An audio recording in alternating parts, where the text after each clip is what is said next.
Hi there. Welcome back to the Sons of UCF. Thanks for clicking on this here video. It's a great interview with David Rumsey. More on that in a second. But reminder, Sons of UCF is sponsored by our good friends at Werner, Hoffman, Gregg and Garcia.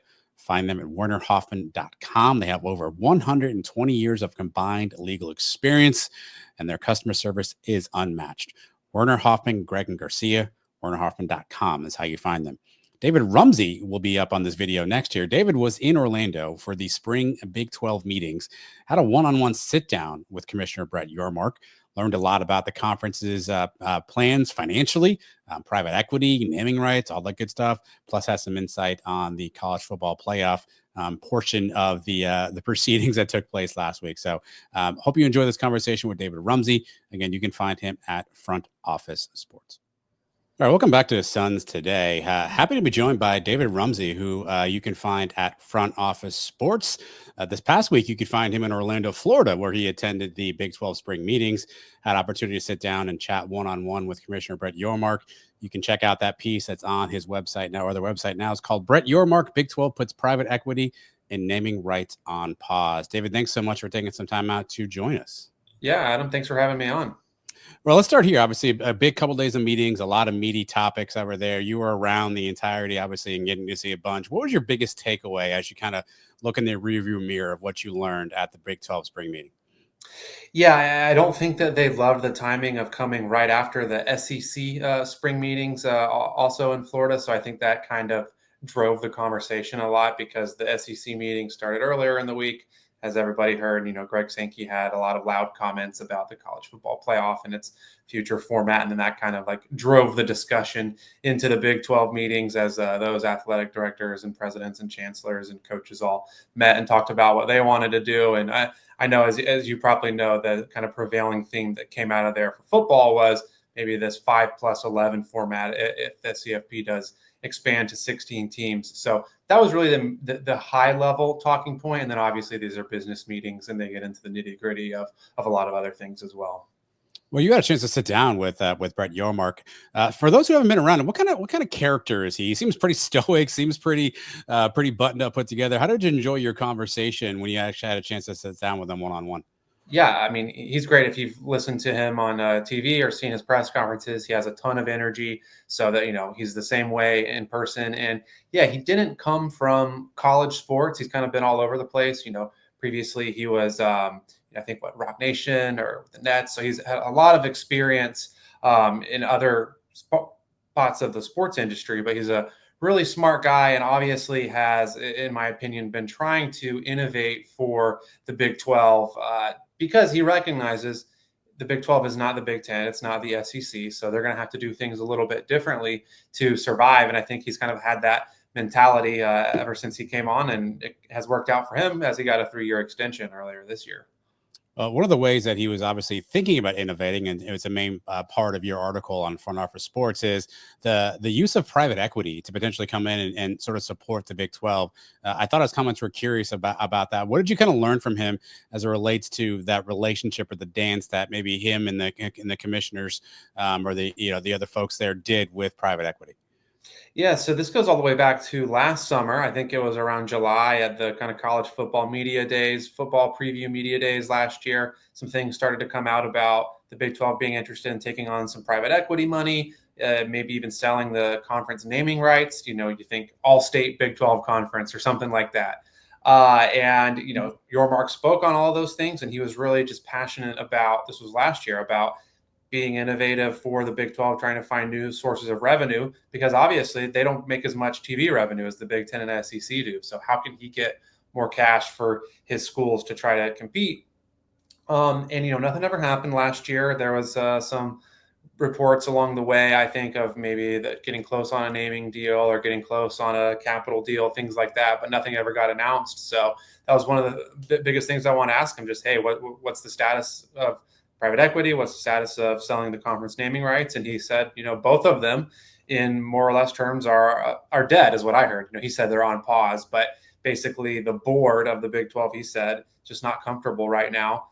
taking on private equity money, selling the name of the conference. He feels confident that they can bring out other commercial deals to get more revenue for the league. Maybe not quite as much, in my opinion, as if they would have done something like this, but it's certainly a risky move to take on private equity money or sell the name to your conference or things like that. Did you get the sense that was there a market for it? Did he offer like, hey, we had options and we decided not to? Or did you get the sense that maybe the market was softer than he anticipated going into that exercise? Yeah, it's tough to tell exactly what it was, if it was softer than they thought. But, I did kind of follow up with him and say, what was the market like? Could you have done something? Because he said they hired a bank and they know the landscape very well. He said they did their due diligence, so they know what their options are, and they just decided that they're not ready to jump in just yet. So, yes, it's very possible that they spoke with some of these private equity companies and took some bids, and they weren't willing to pay as much money as the Big 12 wanted for the size of the stake that they wanted to sell, or however the logistics of the deal would shake out. So yeah, that could certainly be the case. It could also be the case that maybe that it is a good deal or a fair valuation, but at the same time, the presidents, the chancellors of the universities, everybody that makes up the Big 12 board is just not ready to dive in and take that plunge yet. Did he give any future insight to kind of their strategy? Obviously, they have a partnership with the WWE, which was announced during Big 12 meetings that they'll be in and around some of the sites of games this year. Did he give any sense, any strategy of like partnerships or different things they're trying to continue to align on to grow and build the brand of the Big 12? Yeah, so we kind of got into that when he was saying, we don't need to sell the name of the Big 12 because he feels like they've built up a lot of equity in the Big 12. And it's kind of like, okay, well, yeah, of course, that's what you're going to say. You're the commissioner of the Big 12. So he says, they have other commercial deals coming down, maybe even some to be announced this year that he feels like will be really good for the conference.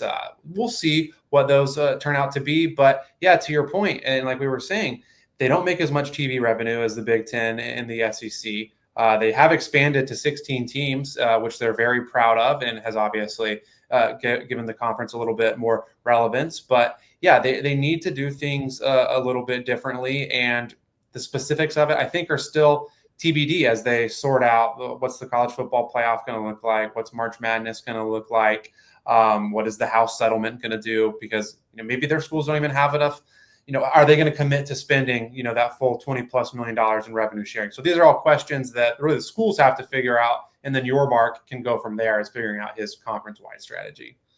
Well, speaking of House settlement, you and I are talking on June 2nd. That is 28 days from when this House settlement is supposed to start, but yet has not yet been approved by the court system. Did Commissioner Yormark give you any sense of kind of how they're planning this, how they're working on this when it's supposed to be happening? We think it's happening. It's not officially happening. Like, that's got to be tough for planning for. Any insight on sort of how the conference is going to strategize around kind of the unknowns with that?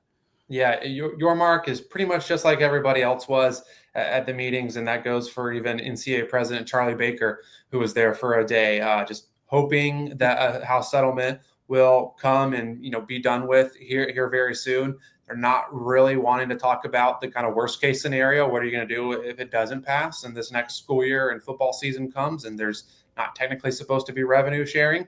So they're just hoping and kind of getting ready for it. And he's adamant that, how much money each school is going to spend or how they're going to allocate football versus basketball, or if they even spend that full $20 million of revenue sharing that's available to them. That's a school decision. So he's not saying he's going to make the Big 12 isn't going to make them do it if they don't want to, or make them give more money to football, basketball, et cetera.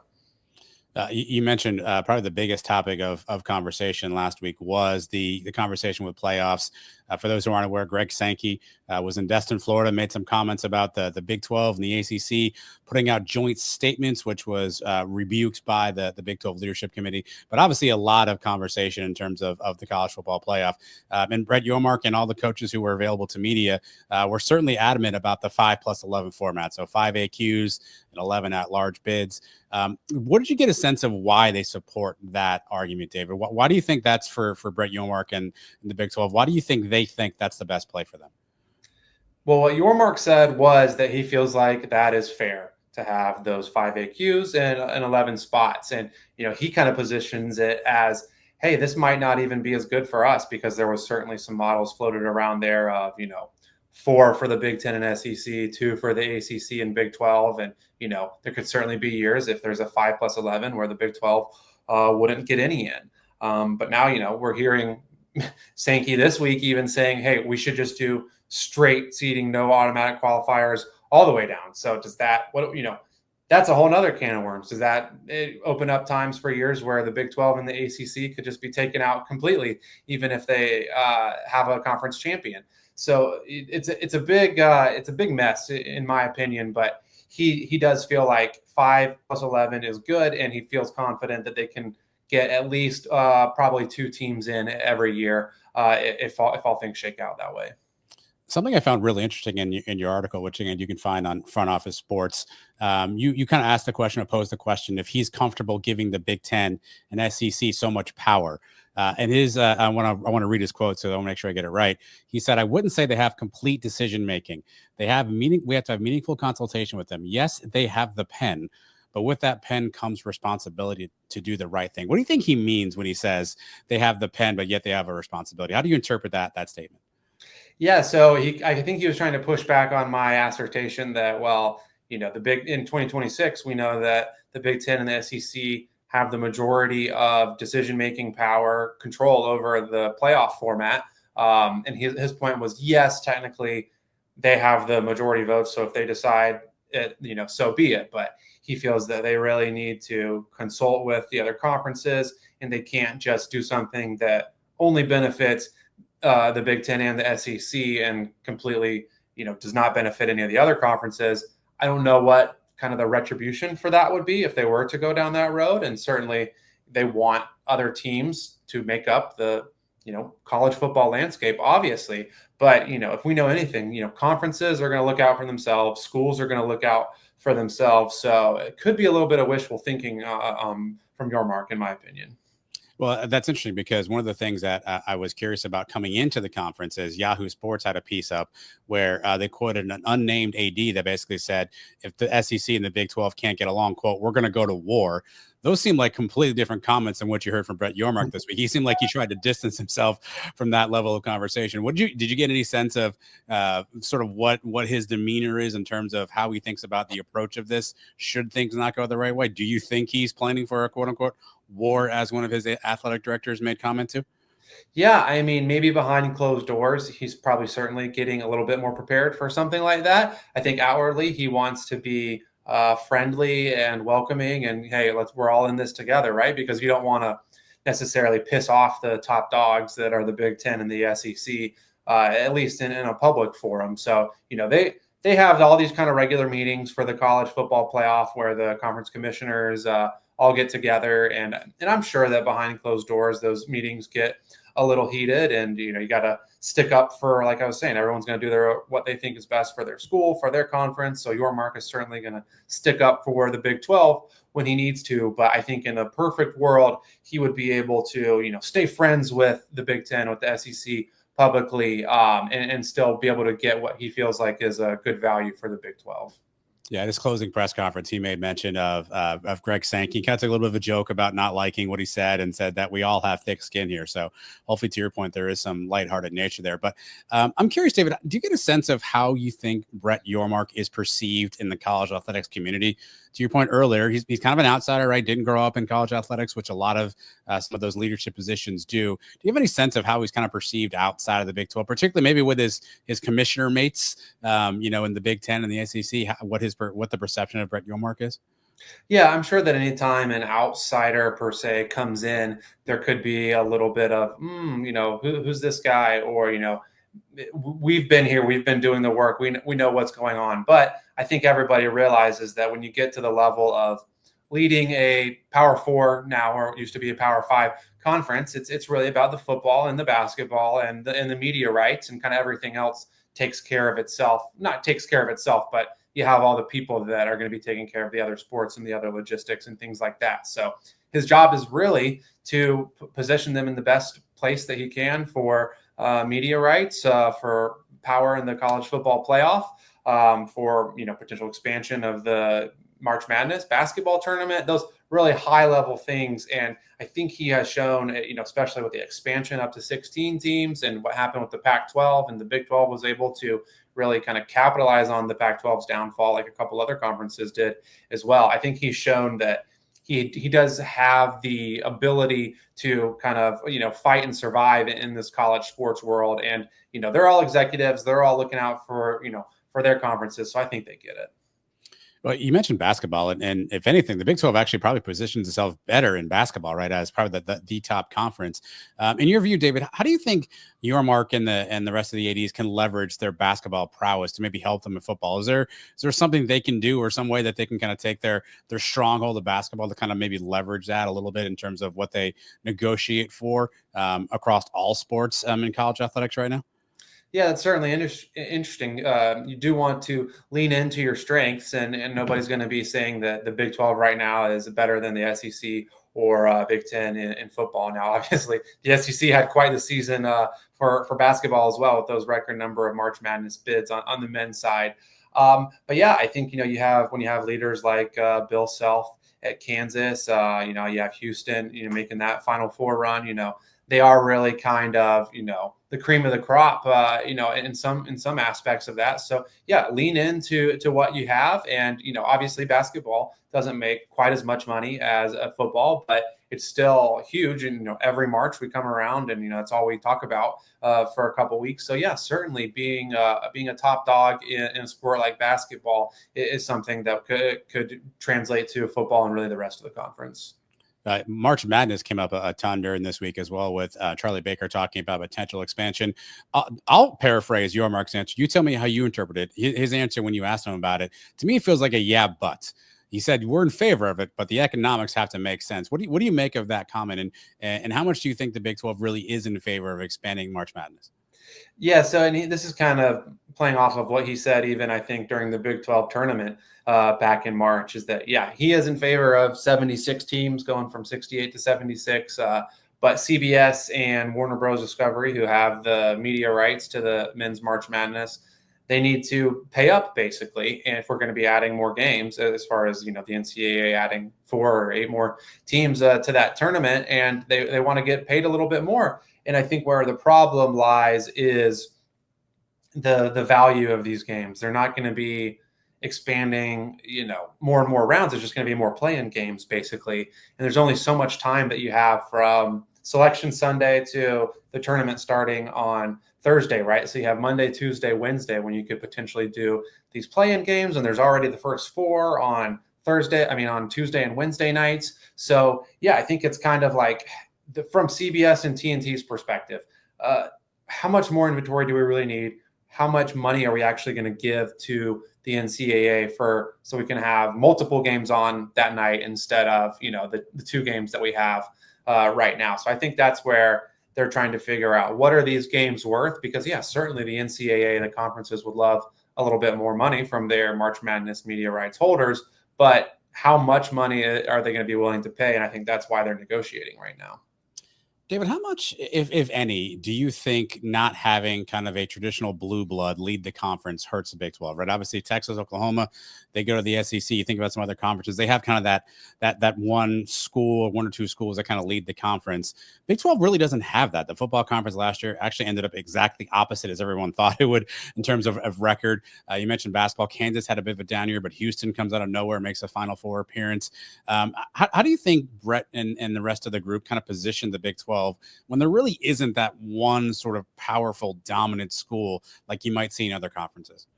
Well, it's certainly a challenge, right? If you're talking about the SEC, and you think Alabama, Florida, Auburn, Georgia, like you go on and on. Like, they have, each of those programs all have so much history, at least if we're talking about football, right? So yeah, it is a challenge. And you've had, in the past couple of years, you've had kind of the circus around Colorado and the spotlight that's brought, and certainly a good thing for TV ratings and kind of attendance and hype around those games. So yeah, it is a challenge to not really have maybe 1 or 2 programs, like you're saying, to really lean on and know that they're going to carry you year in and year out. So I think that's why Brett Yormark is so open to being different and not being maybe as conservative as he would be if he was the commissioner of the Big 10 or the SEC, because he knows he has to approach his job a little bit differently, take a little bit more risks. And, that's his job, is to go find out all the options and present it to the board, present it to the schools. And I think whether it's the private equity, the naming rights, expansion, that's what he does. He says, okay, we can do this. And, expansion, they said, okay, great, let's do it. Private equity, they said, no, we're not ready yet. So yeah, he has to be innovative. He has to go out there and do things a little bit differently.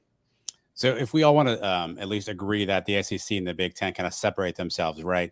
You've got the ACC and then you've got the Big 12. How do you slot those two? Is there some friendly infighting between Jim Phillips, ACC commissioner, and Brett Yormark about who's that third conference? Do you think Brett thinks that the Big 12 is that conference, or they're sort of making the moves to make sure that they're easily slotted in as that third conference? Again, I'm sure he'd like to be the top conference, right? But if we all want to just submit to reality that SEC, Big 10 drive a lot of stuff, do you think the Big 12 has positioned themselves as that sort of third conference in college athletics?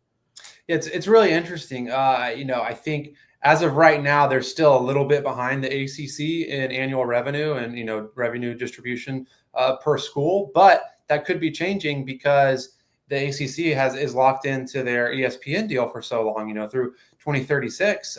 And the Big 12 is going to be up way before that, even these current deals that are really just getting underway with Fox and ESPN. So they certainly could have an opportunity to make a lot more TV money than the ACC. But as we've seen, like, the college landscape can change so quickly. So by the time we get to 2030, things could be completely different. And you have Florida State and Clemson in the ACC, and their lawsuits that are kind of off the table for now. But, who knows? They could come back up again in the coming years. So, yeah, Yormark would never say, oh, yeah, we're the fourth out of the Power Four. No, he would never say that. I don't even know if he would say that we're the third, because he's just, so, hey, Big 12, we have our brand. We're proud of who we are. But yeah, certainly, I think that's probably a goal of his to, they got past the Pac-12. The Pac-12 kind of disseminated, and now we're down to the Power Four. And I think, yeah, a natural rival would be the ACC, and certainly they have those huge football programs in Florida State and Clemson, who have, like we've just been saying, maybe are trying to get out, maybe go to the SEC or another conference. So yeah, I'm sure Yormark is looking at that and looking at the ACC as maybe a target of surpassing here in the next few years. All right, I'm going to have to say the word that most college athletics fans these days just abhor, and that's expansion. There were rumors about the Big 12 flirting with UConn in basketball, Gonzaga in basketball. Did you get any sense? Was that a topic of conversation at all, either in meetings or in hallways, about the potential for continued expansion for the Big 12?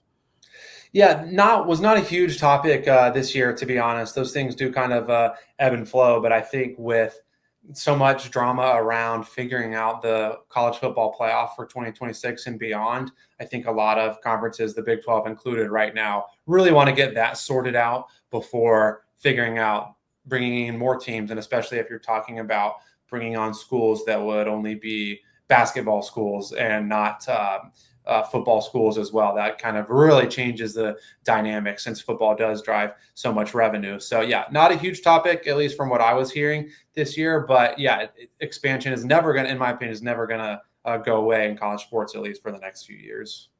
All right, now we're going to take a hard left turn. So I'm a self-admitted golf geek, right? So if you're listening to this just for Big 12 conversation and this is where you want to stop, I do not blame you. But David also covers golf for Fun for Sports. And so I can't have you on the show and not ask a few golf questions. Again, one of your latest pieces actually is about Scottie Scheffler. And I was closing in on Phil Mickelson's PGA Tour earnings. For those who aren't aware, he won the Memorial Tournament again this weekend, back-to-back years for that win, which is Jack Nicklaus's tournament. So can you describe, David, the run that Scheffler's been on of late? I mean, it seems like, it's either kind of him and Rory trading barbs this year, but Scheffler's just been on an unprecedented run. And you mentioned in your article, he's closing in quickly on Mickelson's career earnings and could get there, some things break his way. Can you put in context the year that Scottie Scheffler's had thus far? Yeah, it's wild. And of course, on the, career earnings front, it should be noted that, of course, they're making a lot more money now than they were, sometime, the Memorial, he cashes a $4 million check as its signature event, which is more than, what he made at the PGA Championship, which is just kind of says a lot about the state of golf right now and kind of how crazy the money is. And, he always is quick to say he doesn't play for money. And yeah, that's true. I believe him, but he's been on like a tear. It's insane. And it just makes me think, what if he didn't have that injury that he had in January over the holidays when he hurt his wrist and had to have surgery, and very fluke thing, making dinner at home in a wine glass and all that stuff. I think he clearly did not look like himself at the beginning of the year, and McIlroy was able to capitalize and win the Masters. And man, I mean, we know how good Scheffler is around Augusta National usually. So McIlroy must be very glad that he was able to sneak that one in a little bit, while Scheffler wasn't. He was in that tournament too, but he wasn't his full self. Well, I was gonna say, I mean, Rory takes the players early on, then takes the Masters. Right now, it seems like Scottie's kind of sort of making his charge, taking the PGA and a few others. Is it just those two? Is it those two versus the field at this point in your view? I mean, I know you got good golfers, right? You get Xander Schauffele, and every year, somebody kind of comes out of nowhere, Wyndham Clark style, and wins a major, right? But is it really just kind of Rory and Scottie versus the field at this point, as you kind of consider what's out there in terms of competition? Yeah, I don't think it's Rory and Scottie versus the field. I think certainly those should justifiably be the favorites, but I think Xander Schauffele is still kind of heating up throughout the year. He had a slow start with an injury as well, and you look at DeChambeau being up there in the first two majors and just kind of having some hiccups at the Masters on the final day, and not really be able to get it into high gear on Sunday at the PGA Championship either. But that's kind of what he did. Last year, he was very around in the Masters and the PGA Championship, and won the U.S. Open. So I certainly wouldn't count Bryson out. I'm glad to see Jon Rahm is playing well again, and what he was able to do at the PGA Championship until he kind of faltered there on those last couple of holes. So yeah, I think Bryson and Jon Rahm from LIV could certainly be a factor at the U.S. Open, even the Open Championship. But yeah, I mean, if you wanted to bet on Scheffler every tournament at this point, I couldn't say couldn't tell you to not do it. Well, I should wish you a happy 2-year anniversary. We all just passed the 2-year anniversary of the framework agreement conversation that took place between the PGA and LIV Golf, and yet nothing has taken place, David. Do you have any sense? I mean, I know I feel like nobody really knows much, and everyone is kind of just posturing on both sides at this point, but any sense of kind of what's happening behind the scenes with the potential framework agreement and integration of those two tours back together? Yeah, I think it's really disheartening just for golf fans wanting to see everybody come back together, because it seemed like when President Trump got elected, a lot of the talk was that his administration and the Department of Justice under him was going to be a lot more lenient and be able to pass through this PIF PGA Tour deal that was coming into some antitrust concerns under the previous administration. And it sounds like Trump is completely fine with them merging if they can figure it out. But obviously that has not happened. So that was an excuse for a long time. Oh, the DOJ and the antitrust. And that doesn't really seem to be a thing anymore. And now it's kind of like the PIF and the PGA Tour are, I think, behind closed doors, kind of arguing about what is LIV Golf going to look like in the future. And also, hey, maybe how much is the PGA Tour worth? Because we know that the Strategic Sports Group invested $1.5 billion in the PGA Tour, option to double that to $3 billion. And is the PIF going to be willing to give that same amount for that same equity, or do they feel like they value the PGA Tour a little bit differently? So that could be a holdup as well. But really, I think the biggest thing is, what is the future of LIV Golf going to be? Because the PGA Tour, I think, would prefer for it to just go away, or be something, in the fall, at best, of, definitely not LIV events during, January to August prime PGA Tour season. And I think the PIF and, LIV's organizers really want it to continue to be a thing long term. So I think that's the holdup. Well, you got some contracts on the LIV side coming up soon, right? I know a couple of guys, Koepka, DeChambeau. I think Dustin Johnson expires in actual 25. Do you see any scenario, David, where any of those guys say, hey, you know what, I'm going to go back to the tour? Now, one thing that was reported, I don't know if it's true, is that PIF has said, hey, there will not be these upfront bonuses anymore, right? So when golfers initially went over there and signed, they got a pretty nice, large Happy Gilmore style check as they walked in the door of LIV Golf. Sounds like that may not be happening again. Not sure if that factors into their thinking, because, by the way, they have a lot of money, and who really cares at this point. But do you see any situation where any of those guys whose contract expires say to themselves, hey, maybe I'm going to get back over here to the PGA Tour and kind of re-up and start that kind of fresh and new again? I think there certainly are some guys that would be interested in doing that. I think Brooks Koepka would be interested in doing that. If you've kind of read the tea leaves of, he hasn't really seemed to be all in on, his team Smash GC and, building that maybe like Dustin Johnson has with his team or Phil Mickelson has with his team. But I think where the problem is, the PGA Tour's policy right now is if you have played in a LIV event, you are banned from the PGA Tour for 12 months from that date. So if these guys play through the end of the LIV season, which ends in August, the same weekend as the Tour Championship for the PGA Tour, they wouldn't be able to compete until, they'd have to miss the entire next season. So, in my head, I kind of think, hey, couldn't they just finish the LIV season, say they want to come back, maybe take off until the Players Championship or something in March. And I think that would be a really nice spot for everybody to come back. The PGA Tour signature event, if these guys could come back, could play. But I just don't think that they want to, invite LIV and make it some sort of co-sanctioned event or something like that. So, but could each individual player make their own deal if they just apologized? I don't know if there would have to be some sort of financial concession, but yeah, that's the problem right now is that, 12 months you're supposed to be gone from the PGA Tour after you have played a LIV event. I'd love that. I actually live in Ponte Vedra, so I'd love that player's idea. That would be ideal for me. What about the relationship between the LIV players and the PGA players, right? You famously had Bryson say that Rory didn't talk to him in the final round of the Masters, which I don't think is a huge deal, right? I think you're in your zone, right? Scottie Scheffler seems like one of the top 3 nicest human beings on earth, unless you ask him about LIV golf, in which case then he gets a little bit frosty and said, ask those guys. They're the ones who kind of ruined the tour. There's a famous video of him walking through Cam Smith's line on a putt, right before Cam Smith went to LIV. What do you make of the relationship between sort of the LIV guys and the PGA Tour guys? And is it as frosty as maybe it looks, or is it just a couple of guys here and there still aren't really on the same page? Yeah, I think it's really case by case. Scheffler has some good examples of, I don't think he's really friends with many guys on LIV golf. He kind of has his, small circle in Dallas and, his PGA Tour guys. But you look at Rory McIlroy, he's played practice rounds at major championships with everybody from Brooks Koepka to John Rahm to Tom McKibben, who's the, Irish kid who was, who Rory advised to not go to LIV, but he did anyways. So I think you have a player like Rory who is very open to, being friends with these guys, especially his European counterparts, who he might be competing with on the Ryder Cup and things like that. But then, you have like a guy like Bryson, who was already kind of controversial when he was on the PGA Tour anyways. Yeah, he's not coming over and, having a ton of camaraderie with guys on the PGA Tour at the major championship. So I think it's case by case basis. And yeah. All right, last one. I'll get you out of here on this one. How do you evaluate this the success of the TGL? Again, it was a nice little respite, right? On Tuesday, Monday, it's on. You're like, oh, wow, TGL's on. I'll watch that, right? How do you kind of evaluate the success of TGL in year one and the viability of it kind of going forward in future years?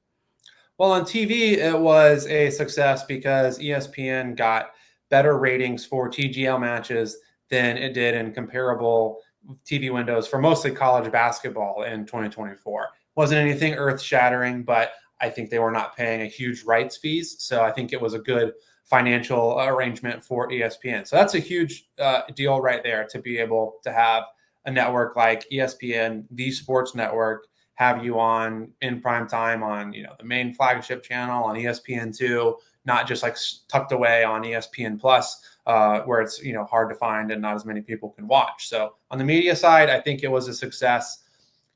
From my fan perspective, I need to see them care a little bit more, the players. Like, what does this mean? Like, when you're watching Scheffler win the Memorial Tournament, it means something, and it means something for all the guys. And are they going to get into the next major if they're a smaller player? What does this mean for their legacy? So obviously, it would take a lot of time to build up that equity for TGL. I know they are thinking about kind of some expansion in the form of another team that they're going to be adding in 2027. So not this next season, but there will be a Detroit team in 2027.